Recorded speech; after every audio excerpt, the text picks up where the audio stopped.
네, 투데이 이 키워드 시간입니다. 오늘 키워드 잘 정리를 해봐야 되겠습니다. 첫 번째 키워드는 무엇이 될까요? 오늘의 첫 번째 키워드는 FOMC 의사로. 네, 이게 사실 간밤에는 시장에 꽤나 우호적으로 작용을 했죠. 맞습니다. 네. 어떤 내용들이 있었는지 소개를 해드리도록 하겠습니다. 참고로 의사록은 이번이 아닌 지난 7월 FOMC 회의 내용을 담고 있습니다. 이때 연준은 7월 회의에서 기준금리를 또 한 번 동결을 했었어요. 9월 회의에 앞서서 당장 7월에 기준금리를 인하할 필요성을 인정을 한 겁니다. 이번 의사록 내용은 어떤 내용들이 담겼을까요? 단어를 통해서 하나씩 해석을 해보도록 하겠습니다. 먼저 vast majority, 대다수의 위원들은 지표가 지속해서 예상대로 나온다면 다음 9월과 17일과 18일 회의에서 통화정책을 완화하는 게 적절한 것이다라고 합니다. 이 관점은 연준이 9월에 기준금리 인하를 개시할 것이라는 시장의 기대에 부응하는 대목이죠. 앞서 설명드렸던 고용 보고서를 보면 아직 고용 시장이 안정적이지 않다라는 측면에서는 9월 연준의 금리 인하를 기정사실로 여기고 있습니다. 다만 노동시장에 관해서 많은 위원들이 최근 고용지표가 과장되어 있을 가능성이 있다는 부분은 다시 한번 주목이 됩니다. 실제로 이날 미국 노동부는 작년 4월부터 올해 3월까지 미국의 일자리 증가폭이 원래 발표한 것보다도 더 낮아졌다라고 이야기를 했습니다.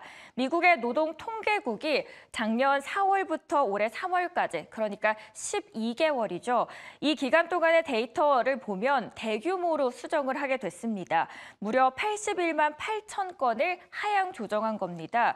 2009년 금융위기 이후 최대 폭의 데이터 수정입니다. 이번 수정으로 월 평균 신규 고용이 24만 2천 건에서 17만 3천 5천 건으로 하향됐습니다. 이건 무슨 말이냐? 지난 7월에 실업률의 증가가 이 허리케인으로 인한 노이즈가 아닌 고용시장 자체의 냉각으로 다시 한번 입증이 됐다라는 사실입니다. 고용시장이 둔화되고 있음이 확인되면서 연준의 기준금리 인하 기대감은 더욱더 커졌습니다. 9월에 50bp 인하에 대한 가능성이 열렸다라는 평가는 월가의 기대도 커진 게 이날은 느껴졌는데요. CNBC 외신에서도 연준 회의록은 9월 금리 인하에 대한 모든 의심을 제거했다라는 보도가 나옵니다.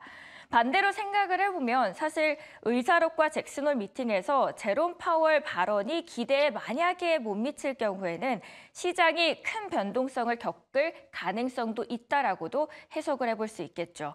그래서일까요? 의사록에서는 majority, 다수 참석자들은 연준의 고용 목표 관련 위험이 증가했고 일부 참석자들은 노동시장 여건이 조금 더 점진적으로 완화될 경우에는 좀 더 심각한 악화 상태로 전환될 수 있다는 위험성이 있다라고 지적을 했습니다. 의사록이 나온 이후에 이것을 CME 패드워치에서는 어떻게 반영을 했을지 궁금해지더라고요. 그래서 들어가 봤더니 시장은 연준이 9월 FOMC에서 기준금리를 0.5%포인트 낮출 확률을 39%로 반영을 했습니다. 다음 표 보시면 나옵니다. 이는 전날 29%에서 크게 오른 수치다라는 것을 확인해 볼 수 있었습니다. 네, 사실 간밤에 나왔었던 호재와 악재를 동시에 우리가 받아들였는데 FOMC 의사록에서 그 기준금리 인하에 대한 뉘앙스가 나오다 보니까 고용지표가 악화되는 부분들을 조금은 연준의 스탠스가 조금 더 강화될 수 있다는 쪽으로 해석을 한 하루였습니다. 네, 첫 번째로는 의사록에 대해서 저희가 알아봤다면 네. 두 번째 키워드는 뭐가 될까요? 열어보겠습니다. 동일한 선상인데 고용의 피로도가 상당히 높아진 수준입니다. 오늘 저녁에 또 매주마다 나오는 신규 실업 청구 건수. 아까 말씀하신 것처럼 미국의 노동부 연례 비농업 수정치가 월가에서 컨센서스와 50만 건이 좀 줄어들지 않겠냐 했는데 거의 100만 건 가까이, 골드만은 100만 건 가까이 수정치가 하향 조정될 것이다라는 전망을 내놓긴 했지만 80만 건이나 줄어들었기 때문에 오늘 저녁에 나오는 이 실업 청구 건수가 예상보다 좀 소위 말해서 실업자가 늘어난다면 시장은 조금 불안해질 수는 있습니다.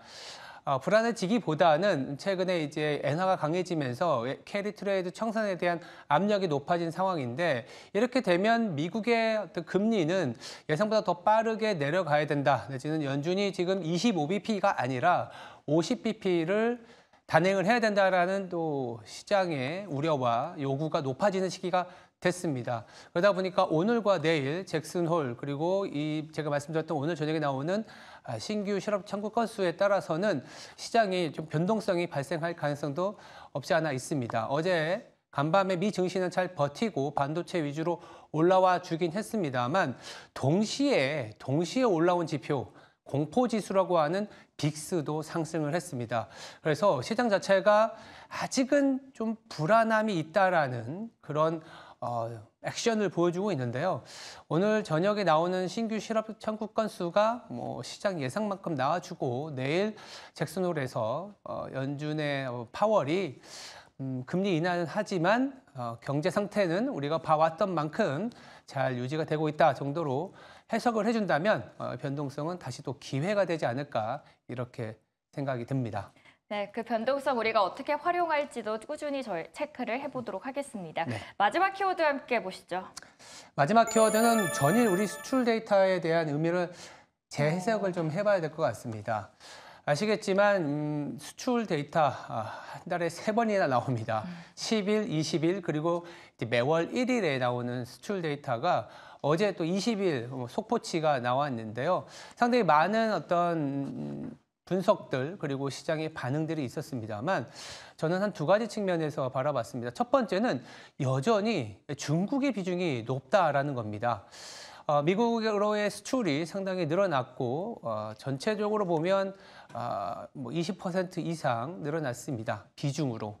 그렇지만 8월만 놓고 보니까 20일까지 중국향 수출이 미국향 수출보다 한 30% 많았다라는 부분들은 중국이 살아난다, 중국으로의 수출이 좋아진다라는 부분보다는 이 중국향 수출에 있는 물품들은 또 본인들의 전년 대비, 전월 대비 모멘텀은 둔화되고 있었습니다. 이 말은 뭐냐? 중국에서의 어떤 모멘텀은 계속 둔화되는 과정인데 이보다도 또 미국으로의 수출도 당장은 조금은 둔화되는 사이클에 있다라는 거죠.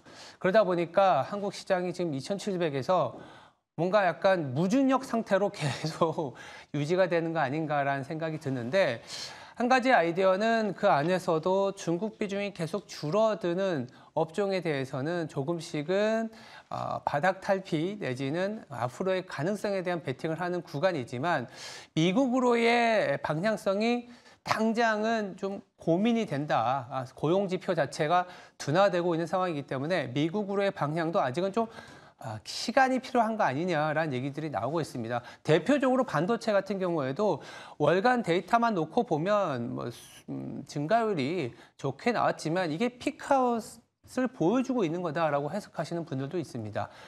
가뜩이나 이런 상황에서 월가의 한 IB에서는 또 이 Winter is coming.